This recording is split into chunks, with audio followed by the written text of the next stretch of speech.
All right, Rabbi Manis Freeman, thank you for joining us here tonight. Obviously, the world is talking about what happened in Israel recently, being attacked by Iran.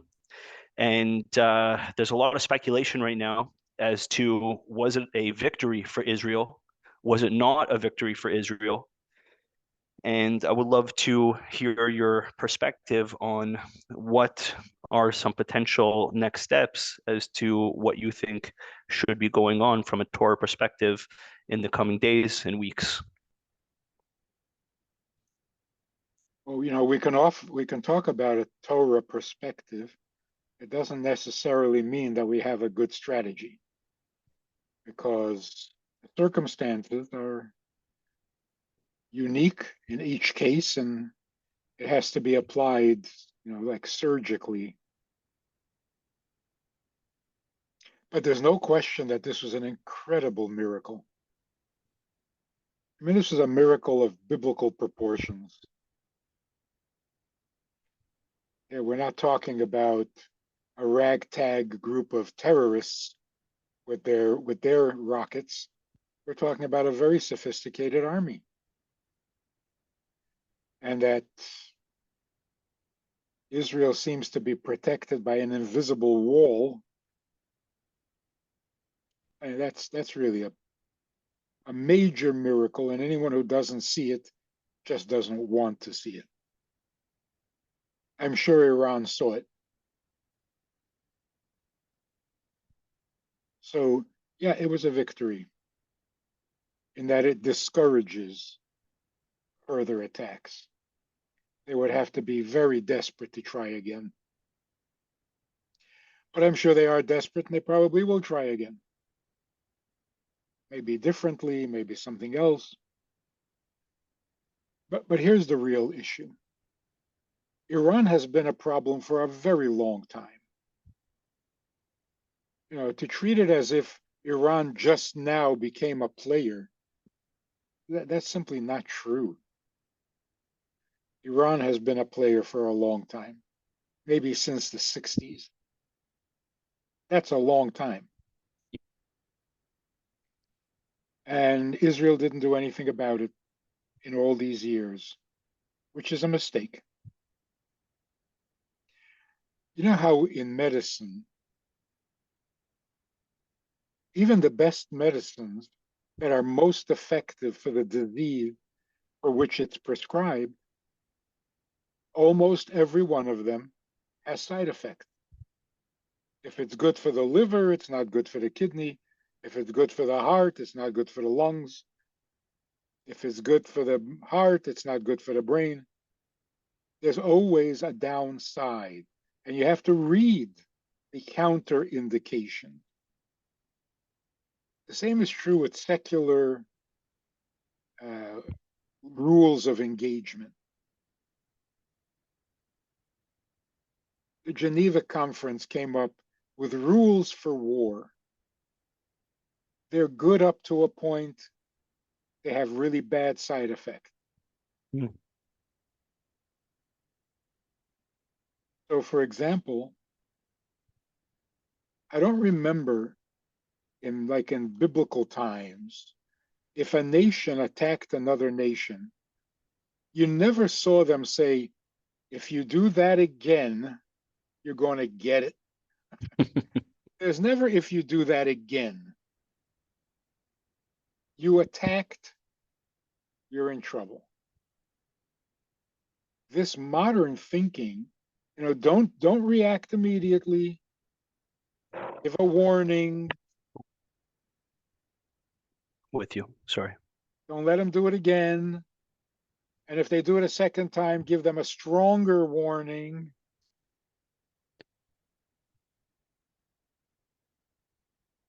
If they're not afraid of you and they're willing to do a first strike, what is a warning going to do? They know what you're capable of, and they challenged you. They attacked. So what are you saying? I'm warning you. What does that even mean? It means I'm giving you another chance. And the question is why? Why are you giving someone who attacked you another chance? It does not make moral sense. Almost all the rules that were passed or established in the Geneva Conference, they're all a little suicidal. They sound nice on paper, but they cost lives in the real world. The Torah attitude is if someone is threatening you, they are a full-fledged enemy and you should retaliate to the threat. If they can threaten and you do nothing, you're encouraging war. You're encouraging an attack. If they can attack once and you don't retaliate, you just warn them, you're highly immoral. Hmm. You're making it okay to start a war. You've already made it okay to threaten war. Now you've made it okay to actually fire the first shot. This is not moral, not even safe. It encourages war. It does not save lives. We've seen it so many times, over and over. Do we not know that Hezbollah is a threat, that Lebanon is a threat? Well, they haven't done anything yet.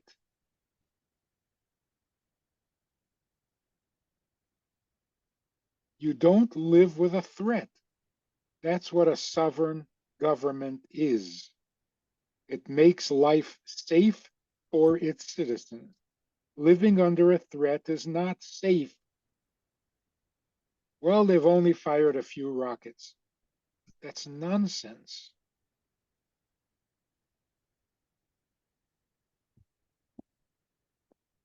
So the Jewish, So go ahead. Sorry. the Torah attitude is a threat of war is a declaration of war. You don't let that stand. Cold War is nerve wracking. It's war on your nerves. Hmm. Don't tolerate that if you're a sovereign state. You don't subject your citizens to that kind of tension. Living in peace means living with peace of mind.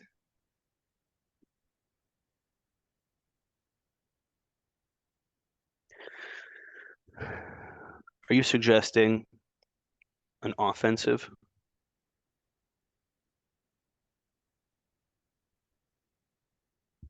I can't suggest anything because I don't know the circumstances and what's possible or what's not possible. They know. They don't need advice. Who is They they? don't. The Israel. idea, Yeah. Mossad? They don't need to be told how to fight a war. I think they need to be given a green light. It's okay to retaliate to a threat. It's the moral thing to do. You don't wait until somebody gets killed before you retaliate. That's not called self-defense. That's called mere survival. Hmm. Self-defense means no one in their right mind is going to dare attack you or even threaten you. We live in peace in Israel, in America, because nobody threatens, except Iran. Why do they get away with that? They shouldn't,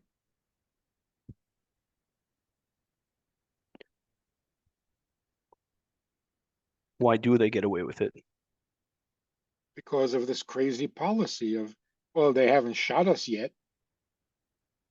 They haven't killed us yet, even though they did attack American troops in different places on the globe, American embassies. Well, we warned them not to do it again. That is so immoral.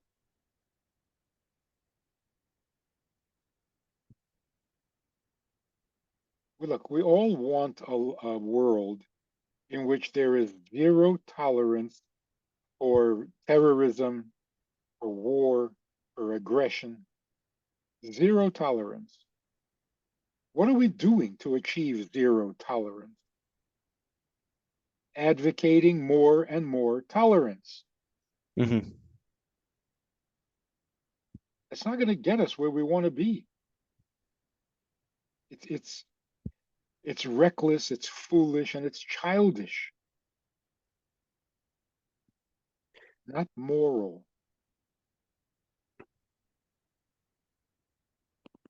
But what would have happened?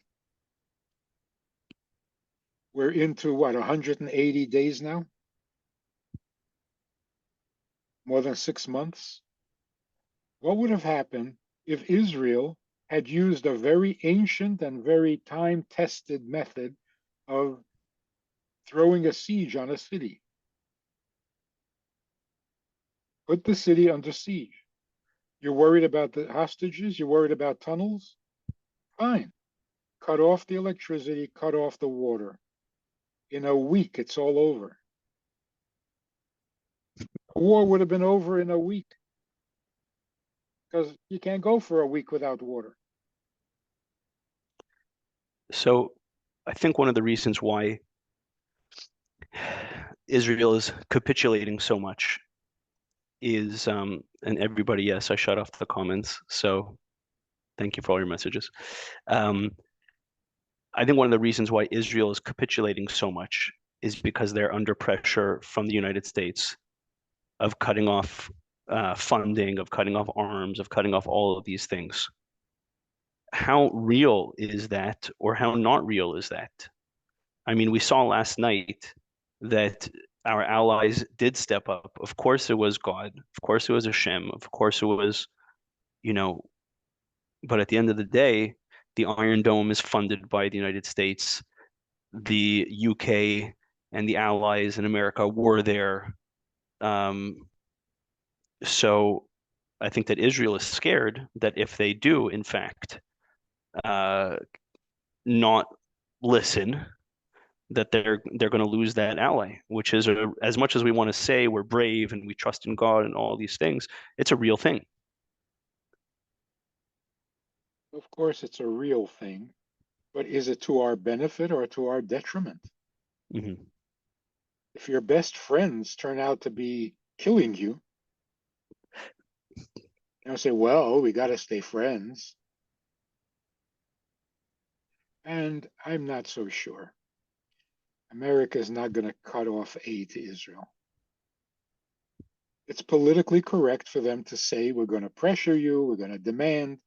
They don't expect us to obey like children. A number of times in past administrations where the government said, you can't do this, you can't do that. And then Israel followed their instruction and they were shocked. Why'd you do that? Like giving back the Sinai with the oil field. America was shocked. Are you crazy? Well, you said. We didn't think you'd actually do it. Give away oil fields? That is so insanely suicidal. So we got to be a little more perceptive. But politicians say things for different reasons, for different interests, and for different ears. Mm-hmm. This statement was meant for them to hear. The other statement was meant for those to hear. We can't be victims of this world of falsehood. I would say that the biggest problem in the world today is the absolute absence of truth. It's not that people lie. People have always lied. It's not that politicians are dishonest. It comes with the territory.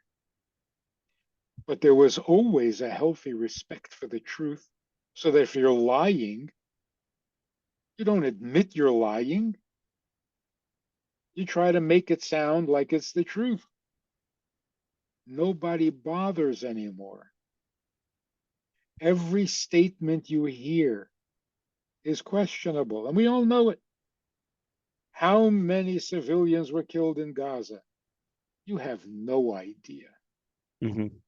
Because who are you going to trust? And it's not that we're suspicious. We're not suspicious. We're fully aware that no one tells the truth. Hmm.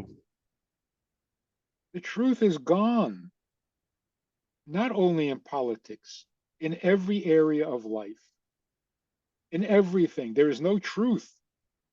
There's no there's no attempt at it. There's no respect for it. There's no need for it.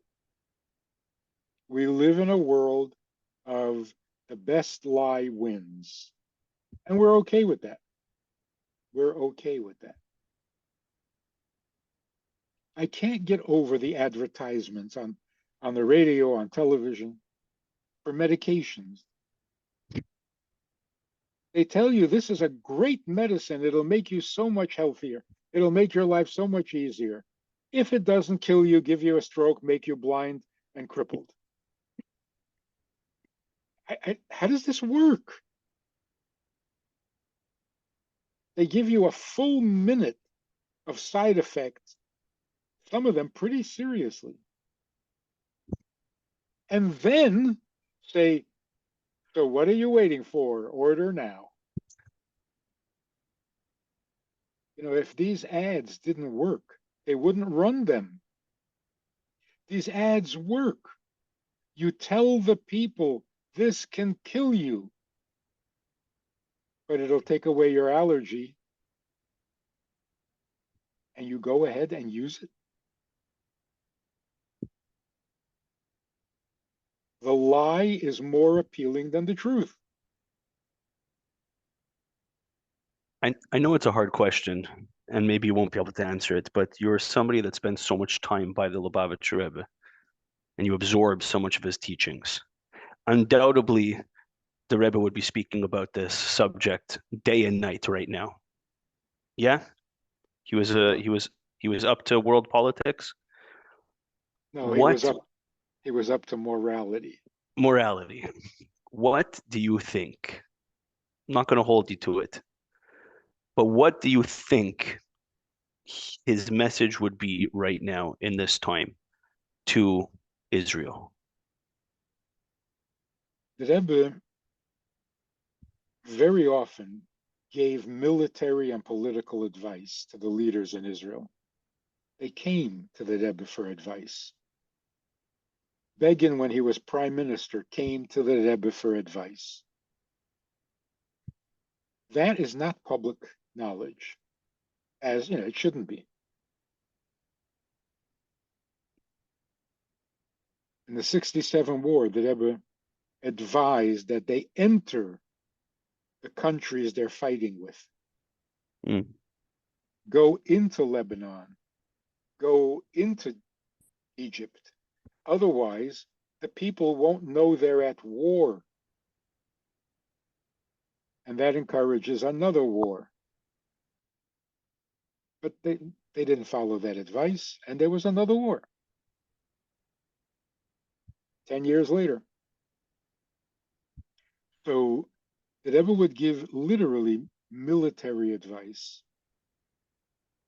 One of the things that really surprised me was, some of this information kind of leaks out after many years. Obviously, many years ago, there was it was General Sharon. He was the hero of the Yom Kippur War in the Sinai. The Rebbe asked him a question that took him by surprise. The Rebbe asked him, have you ever determined what is the viscosity of the sand in the Sinai? Because you have to determine the viscosity to be able to devise treads on a tank that will be most efficient. Sharon was like, what's viscosity? Meaning this wasn't spiritual advice. It was real, practical, brass tacks advice. Yeah, cutting So edge. again, I don't want to put words in your mouth, and I don't want to lead you in a way but you think that the Rebbe would advise to go into Iran? Oh, I don't know. What I'm saying is the Rebbe's public pronouncements, was always a matter of morality. Hmm. Strategy is not meant to be public. I don't understand this. Israel announced a date for when they're going to enter Rafah. What, Hmm. what kind of craziness is this? But so did Iran, to be fair. Right? Iran announced the date that they're going into, that they're sending the drones into Israel. And people are saying that I never said that they were smarter than us. It's a ridiculous thing to do. A ceasefire is a ridiculous thing to do. Mhm. Letting in trucks, hundreds of trucks into enemy territory, it's suicidal. It is unheard of. It is this childish attempt at fighting a nice, friendly little war. It's absurd. It's absolutely senseless. Another question for you. What do you think about um about Israel, protesting against Netanyahu? Is that productive? Unproductive? Do you think he's doing a good job? Do you think he's doing a bad job? Do you think he's the right guy for the job, not the right guy for the job? Doesn't matter. He's there. He's the commander in chief. Do you If you believe don't, that he was appointed by God to be there right now in that position? Is there anything godly about that position? everything is by divine plan. Why not this? Nobody expected him to become prime minister again, Hmm. but here he is. So the right thing to do is encourage him, Mm. demand that he do a good job. Don't undermine him when he's in charge. It's ridiculous. No, It, it's it's treason. it's ridiculous. Although I was in Israel a few weeks ago, and I was just asking the local taxi drivers and the waiters and the whoever was around, and I would say, "How do you feel about Netanyahu?" And everybody had the exact same answer, from the biggest rabbis to the taxi drivers. We don't like him, but he's the right guy for the job. Even if you think he's the wrong guy for the job, then help him do his job. Don't undermine a government while they're at war. They want to have elections now. That's uh, it encourages the enemy, and I hate when that happens. What do you think about America? You know, let's call it flip-flopping. What's the root of that? Because 3 years ago, you would have never have seen this level of flip-flopping. A lot of these political commentators on the right, Candace Owens, Yamach Shema, and and and a lot of these, political commentators who forever were hard right conservative commentators who, quite frankly, a lot of Orthodox Jews identified with on the right, have completely flipped and they're completely anti-Israel. America first, defund the war. Where is that coming from, and what does that mean? Means people are totally ignorant and it doesn't bother anybody. As I was saying before, nobody cares about the truth. Nobody believes in truth anymore. One of the very discouraging things, when I talk to rabbis and I say Israel shouldn't do this, Israel should get up and say, it's our land. You can't have any of it, not an inch. It's holy land. It belongs to the Jewish people. It's a gift from God. It's an inheritance, etc. So many rabbis say, well, you believe that, and I believe that, and we know it's true. But nobody is going to be impressed when you say it. You mean truth doesn't work anymore? There's no point in telling the truth anymore? So this is a personal question that I want to ask you because I've read your book, which is phenomenal, and I suggest everybody watching this right now go pick up Rabbi Manis Friedman's book called How to Win a War the Jewish Way. Phenomenal. And I followed a lot of what you've been talking about, which is just go for the truth, which is we're the chosen people. The land of Israel is chosen by God. It's given to us, doesn't belong to anybody else. End of discussion, period. And I'm getting positivity, don't get me wrong, but I'm also getting the Jews in the middle, sometimes religious, that are saying, like, calm down. Like, it's not helping, right? Okay. And then you have the non-religious Jews that are saying, not only are you not helping, you're ruining it for the rest of us. I got picked up by this thing on Twitter this week. I made this video months ago. I don't know why it came out now. And I said, it was it was Jews are not governed by the rules of the rest of the world. We are supernatural people. What's the proof? Is that Israel's a nation of 7 or 8 million Jews surrounded by hundreds of millions of people who would give their own children to not have the land of Israel exist. And yet we're here today. It got picked up by this thing called Gentile News Network. They shared it.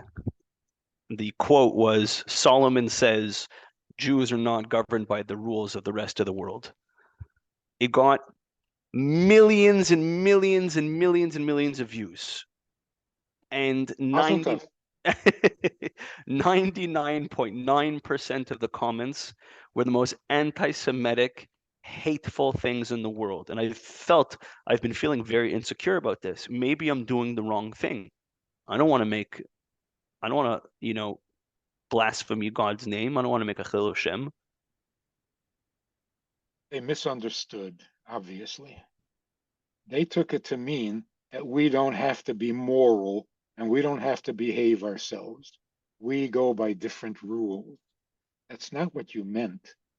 You meant that we don't live by the laws of nature. So they twisted it. They Right. took They it out took of, it the way they wanted to take it, because yeah, if they would have watched it, it was plain as day. okay. But what you said was right. We are not. One of the reasons that people are anti-Semitic is because we don't fit the mold. And one of the best proofs, people they don't pay attention. Do you remember when the thought of moving the embassy to Jerusalem was even suggested? Remember what the reaction was? The whole world went nuts. The Jewish world. That is so dangerous. You're going to start, it'll bring chaos into the world will rise up. They started preparing body bags. What did happen when when America moved the embassy to Jerusalem? Absolutely nothing. Absolutely nothing. Why?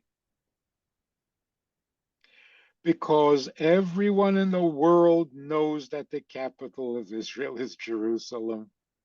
You have to live under a rock not to know that. So when they moved it, the world said, yeah, yeah, I guess. Makes sense. Truth is powerful. To give up on truth is giving up the ship. If you give up on truth, you have given up. You're going to go the route of who lies best wins, then you have lost everything, even if you lie the best. Mm. This is not a game. Truth is very powerful, and the world loves it when you tell the truth. They admire it and they back off. They do not fight the truth. When you So why? give them an opening to kind of take the conversation away from the truth, oh, they'll jump in. They'll take full advantage of that. But when you speak truth, the world is not insane. So why has it been the Jewish custom, which seems forever, right down to censorship in many halachic and many Torah works? I mean, how much censorship is in the Rambam, Maimonides? I mean, the Talmud. There's a lot of censorship. So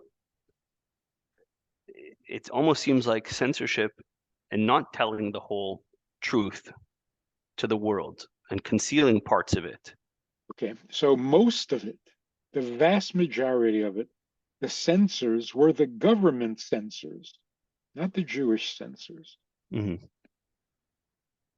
Some is hard to hear, and there's no need to provoke. So if it's not a necessary piece of information, be polite and don't provoke people. Right. If somebody's ugly, you don't have to call them ugly, even if it's the truth. Right. Uh-huh. Interesting. But when it comes to policy that is life and death issues, to lie is to destroy the world. Because you lie, they lie better, so you have to up your lie, and the truth disappears. That's what happened. We live in a world that is completely false and nobody objects. When's the last time you heard a complaint about truth in advertisement? Was it back in the 60s? Truth in advertisement? Nah, not going to happen. So if it says 100% fruit juice, no, it's not 100%. You know that. Nobody even believes it. No. Guaranteed to cure you within 2 days. No.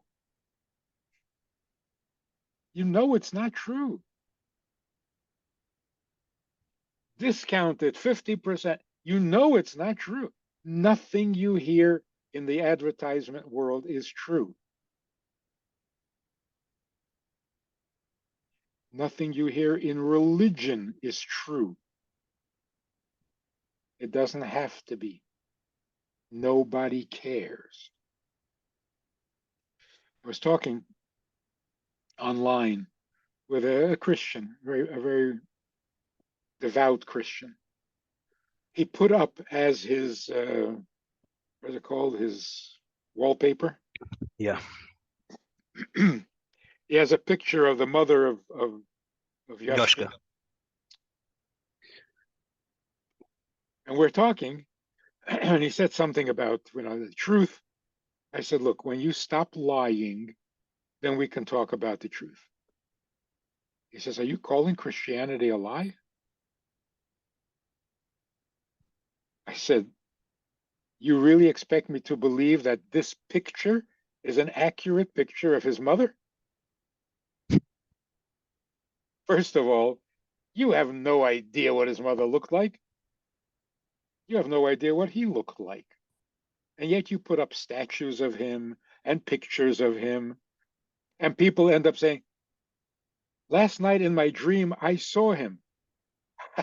How do you know you saw him? Oh, he looked like his picture.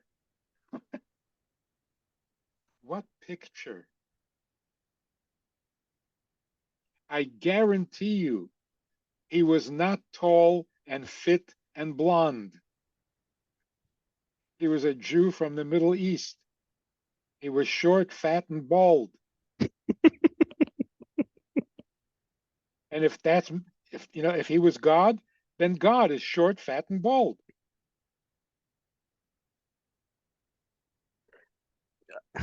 I mean, you're treading on, you know, this is treading on dangerous territory, right? Why is that okay? Why is what okay? Presenting a picture of someone you never saw and you have no idea what he looks like. Why can't we just let them be what they want to do? No, no, no. I'm talking about The con advertisement, not the uh-huh, religion. uh-huh. How, do, how does a religion that pursues truth, that speaks in the name of God, create false images? Hmm. I mean, we have the picture of Maimonides, Lahavdil. Yeah, No? because of the statue. There's a statue of Maimonides in Spain, and this Hmm. is what the people at the time said he looked like. Hmm.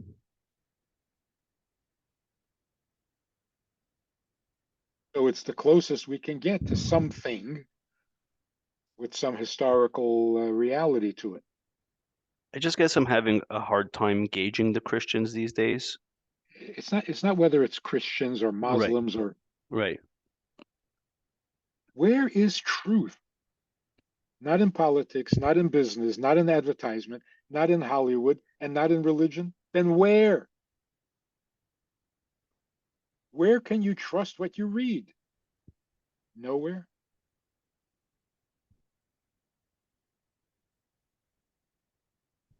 Everything's a joke.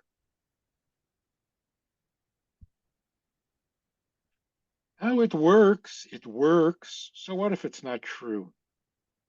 This is the mentality of the world today. You can't do that. You cannot do that. People need to know the truth. There is a truth gene in us that demands the truth. And you can deny it and bury it for a while, but it can't go on like this. I guess I'm not as allergic to non-truth as you are, because as you're saying right now, this will be played on YouTube after, right? And I would assume that a really large percentage of your viewership is Christian.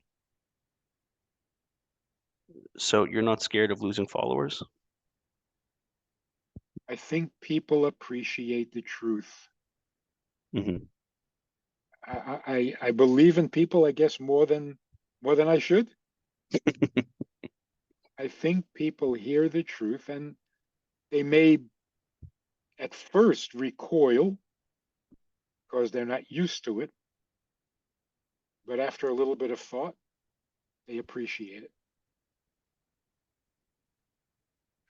What would be wrong with people coming to the church and saying, stop giving us false images. You don't know what he looked like. Why do you make pictures of him? Well, will that destroy the religion if you stop making pictures? And by the way, did he have a black beard or a blonde beard? So confused. It's wrong. It's wrong to make him look like he's Scandinavian. Why? Because that's appealing. So if something untrue is appealing, it becomes okay, even for a religion.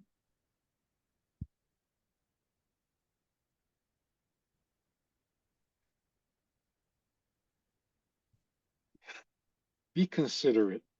If you really expect the second coming, don't get people's impression that some guy is going to come that looks like an actor, a Hollywood actor from Sweden.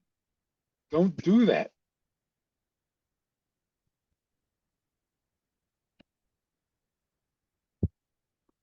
You imagine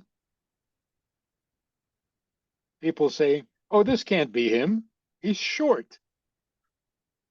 This can't be him. He's fat." What are you doing to yourself? By the way, just for fun, in the comments, blessed be thou, which is probably not a Jewish guy, wrote, he has a point. Let me ask you, I know that we're limited on time here. Back to Iran.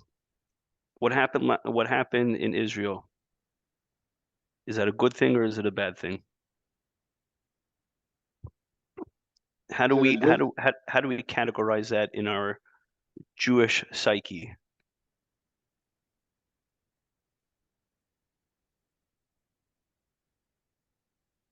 I can hope that at some point we will reach a degree of insanity that will just force us to grow up. What will it take to sober us up and stop following the Geneva Conference and start following the Torah and God? Hmm. Not because God is more important. You don't have to be God to be more important than the Geneva Conference. It's a bad idea. It doesn't work anywhere. It is not moral to sacrifice your soldiers in the protection of their civilians. How is that a moral decision? Hmm. And if you want to be critical of Israel, don't say it's genocide. Don't be ridiculous. The only correct criticism is why, when you can end the war in 2 weeks, is it going on for 6 months? Why? There's no good answer. Because the Geneva Conference? Because killing slowly sounds more moral than doing it quickly? It's not. It's the opposite. A surgeon who has to make an incision, but he wants to be gentle about it, so he does it very slow. See how nice he is? It's it it's not kind, it is not moral, and it's not healthy. So can we just grow up? I think that the Arab world, and particularly the terrorists, they have such a good laugh at our expense. Hmm. Look at what we did. Look at what we did October 7th. And look at how they're afraid to retaliate. They're such weaklings. They have no conviction. We know what we're doing and we do it. They have no idea what they're doing. Even when you massacre their babies, they don't know how to react. Are we killing too many? Is this too long? Is this too much?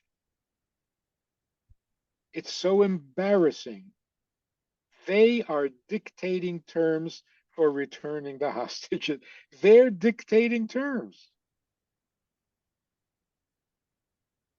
They are the kidnappers and they're in charge. How absurd can this life become?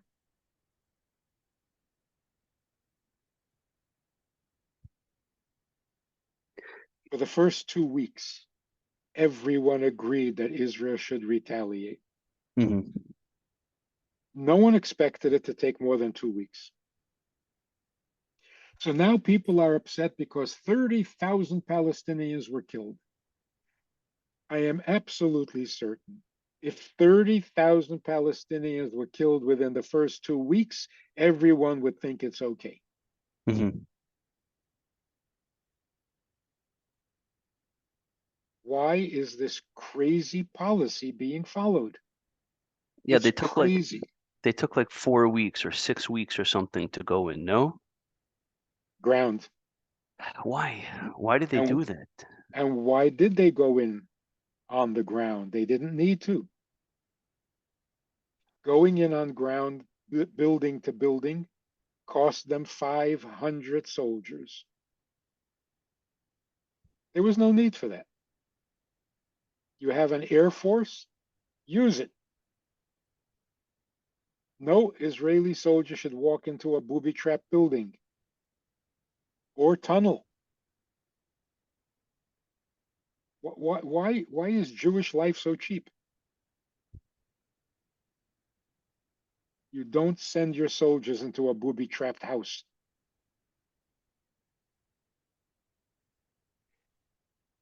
Well, the only criticism of Israel is they do everything right, but way too slow. Why? Public opinion, Geneva Conference. We're being very careful not to harm a civilian. It's an absurd idea. Is it because we want the world to like us? Oh, we are desperate. You said before that some things we say might cause anti Semitism. That's like an abused wife who is afraid to speak up because then her husband will hate her. Oh, then he'll hate you. Hmm. Will this increase anti Semitism? You think the anti Semites are waiting for a good excuse?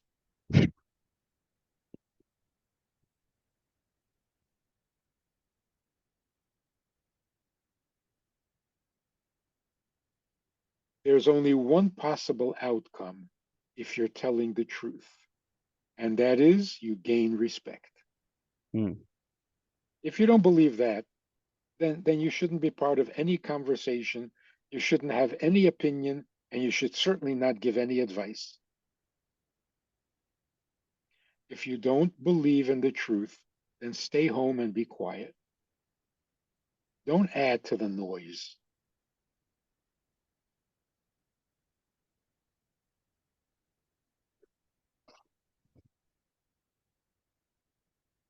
So, how should Israel respond?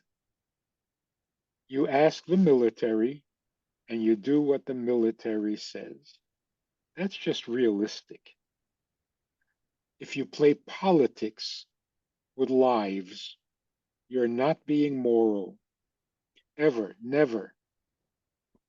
Why Politics should, you believe that the Israeli military has different opinions than Israeli politicians? Meaning, you don't think that this psychology has seeped into, let's call it a liberal psychology, for lack of a better word, okay? You don't think yes, this it liberal, has. you don't It think that, right, has. But if you ask the military, militarily speaking, would you rather go into the building that's booby ah, trapped or would right, you rather blow it up? What's the question? right, Oh, for public opinion, it's better to go in. Soldiers don't go by public opinion. right. Soldiers do what soldiers do. So, does anyone have to tell Israel how to retaliate? No, but don't handcuff them or handicap them.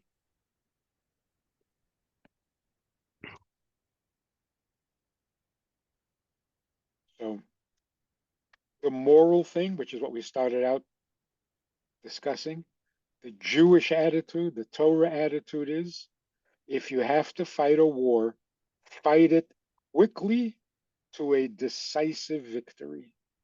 It's funny, Trump said that. I don't know if you saw that clip I'm not saying he's the most moral guy in the world, but he had a clip talking to the Israelis. Did you see the clip? No. And he said, they said, "Do you support this war?" He said, "You guys lost all of your public opinion. You guys got to get in, you guys got to get out and finish up this war and get back to life." I heard a clip of Nixon saying it. Mhm. He was an intelligent guy. What the media made of him is not correct. But the point of it is, you have to do two things. You have to end it quickly, and you have to end it decisively. Mm. There should be no question as to who lost the war. So here's the rule. If you can bring peace, and peace means they're not going to attack you again for at least 40 years. That's the definition of peace. What I just read, somebody said, Israel should now allow the Palestinians to come back into Gaza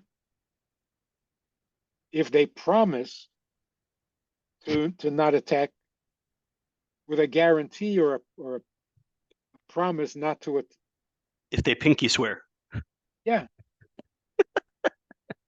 if they agree, if they promise, what what fantasy do you think we're living in? Mm. So it has to be decisive. It's not they promise, it's they are incapable of ever shooting another rocket out of Gaza. That's a victory. That's peace. How do you get there? The answer is as quickly as possible. So the announcement right at the beginning, what was it, October 8th? Israel announced this is going to be a long war. Mm. Mm. I remember. First of all, what kind of statement is that? Why do you say that to your enemy? Hmm. It's so, you say, no, we're going to wipe you out by tomorrow. Even if you can't, you say it. You don't say, oh, this is going to take a long time. No, we can't afford to take a long time. The entire economy is going to fall apart. Hmm. Children are going to grow up knowing only war. What are you doing? You can't allow it to take more than a month maximum, so that kids will say, oh, there was a bad month back there. But not that life is made of war. So it has to be fast. And it has to be convincing, otherwise, you have just wasted all the lives that you lost. Imagine if Israel said, okay, we're done, because we killed 30,000 and that's way too much. So what you have effectively done is you now killed 30,000 for nothing, because you Hmm. have no peace. And your soldiers died for nothing, because we have no peace. So those are the two requirements: quickly, decisively. Every soldier knows what that means. So do we know how to do it? Of course we know how to do it. We have an army. But when you politicize war, it's like weaponizing politics. Mm. What they all have in common is they're all false. They're all false. When a nation comes to kill you, there are no civilians. It's a nation. Soldiers don't come out of nowhere. They're not mushrooms that spring up in the rain. A nation provides soldiers. A nation provides a cause for which the soldiers are fighting. So the whole notion of civilians is twisted. A civilian means a person who surrenders to you. That's a civilian. And you don't kill someone who surrenders. That's moral, it's sensible, it's doable. But I for there read to, I read that in your book, yeah, but I mean, practically speaking, uh, you know, 1.5 million, you know, um, people living in Gaza raise white flags, and then what? then you don't kill them. And they hand over Hamas, like what does that practically look like? And This is not my problem. right, Those who are civilians have to figure out a way right. You did write of, that in your book also. Yes, yes, yes, yes, yes, yes, yes. today, the way it is, civilian is a ghost. There's this myth called civilian. Nobody knows who the civilian is. Right, You're talking fairy tales. right, Only way that a person is a civilian is if he identifies himself as a civilian. Walking around in civilian clothes does not make you a civilian. And the soldier, the Israeli soldier, is not obligated under a hail of fire to determine who is a civilian and who is not. It's crazy, crazy.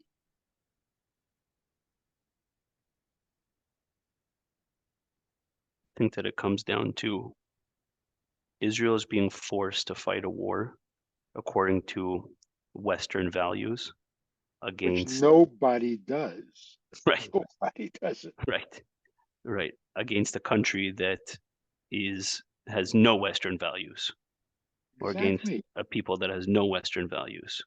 Yeah. It's true. Even the Americans, you think when they go into Iraq, they were following the conventions. It just it's How all many civilians were killed in Afghanistan? I saw a video from the Rebbe that he said, the Christians have a saying to turn the other cheek. Yeah. And he said the Jew is the only person that's expected to turn the other cheek. When he gets smacked, he has to turn the other cheek. Everybody else doesn't. Only the Jew is expected to. And I think we did it to ourselves. We announced to the world that we will live by those rules that no one else lives by. Right. We painted ourselves into that corner because it is true that when two Arab countries go to war, nobody takes hostages. Unheard of. And they don't use humans as shields because it won't help them. So they don't. We complain. They're using civilians as shields. Huh. You advise them to do that by promising them that you won't shoot a civilian. You're encouraging this misbehavior.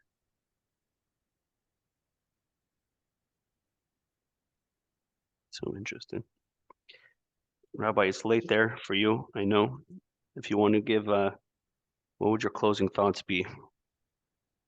Closing thought is the Torah is the truth, was the truth, and will be the truth. And all man made morality always turns out to be immoral. We've learned this lesson so clearly, so vividly, and we still don't have the courage to say the emperor is naked. The world has no moral plan, no moral vision, no moral definition. Why are we afraid to say this when the whole world says we're so confused? And we're afraid to say, yeah, you're confused. But you don't need to be confused because we can teach you if you would just listen, and everyone would benefit. So we're coming to the holiday of Pesach, where we were taken out of Egypt, which means we were liberated to be ourselves. In Egypt, we were not ourselves. Coming out of Egypt means now you can be yourself. Not now you can be lazy and not have to work. Now you can be yourself and do the job you were designed to do. Not go off into a desert and meditate and drink Kool-Aid. Go off into the desert, meet God at Mount Sinai, find out what you're designed to do, and then go do it. So I hope that this year, Passover, we all experience a true exodus, a true liberation from that which keeps us from being ourselves. Amen. Thank you for the opportunity. Thank you for your time. This was great. Thank you so much. Be well.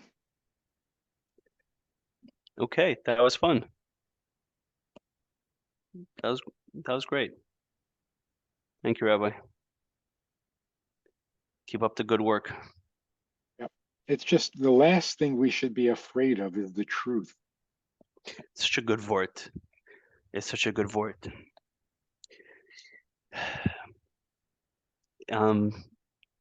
It just, when you get usually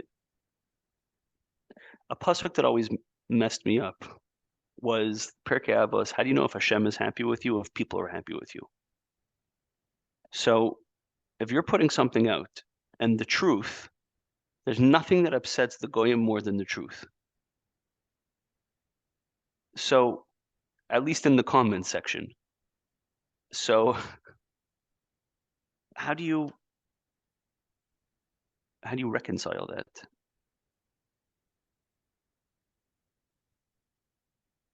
Do In you the read your world, comments? I mean, your comments are good. not all, I get not crushed. I get crushed. I'm telling you.